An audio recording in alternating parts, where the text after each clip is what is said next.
অনেকে আছে ক্ষমা করতে চায় না, কঠিন হৃদয়, পাথরের মতো শক্ত হৃদয়, মাফ করতে চায় না কাউরে। উনি আবার মুনাজাতে বসলে আল্লাহ আল্লাহ আমারে মাফ করো, আল্লাহ আমারে ক্ষমা করো, কাঁদতে কাঁদতে বুক ভাসায়। উনি ক্ষমা চায়, মাগার উনি কাউরে ক্ষমা করে না। এরকম ডাকাত আছে না নাই? চিন্তা করছেন? উনি ক্ষমা চায় আল্লাহর কাছে, কিন্তু উনি ক্ষমা করে না। প্রিয় ভাইরা, ক্ষমা করুন। যে ক্ষমা করে সে ক্ষমা পায়। আচ্ছা, একটু চোখটা বন্ধ করে, চোখ বন্ধ করলাম আমি, জানা অজানা পাপের পাহাড়ের দিকে তাকালাম। এবার একটু চিন্তা করেন যে কি পরিমাণে ক্ষমা আল্লাহর পক্ষ থেকে আমার জন্য প্রয়োজন। চিন্তা করেছেন? এবার চোখ খুলুন, পাপের পাহাড়ের দিকে একটু তাকান। আপনার জানা অজানা যে পাপের পাহাড়, তাকান এবং ভাবুন এগুলোর জন্য কি পরিমাণে ক্ষমা আল্লাহর পক্ষ থেকে আপনার দরকার, প্রয়োজন।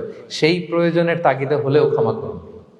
খেয়াল রাখবেন, যে ক্ষমা করে সে ক্ষমা পায়, যে অন্যকে ক্ষমা করে না সে ক্ষমা পায় না।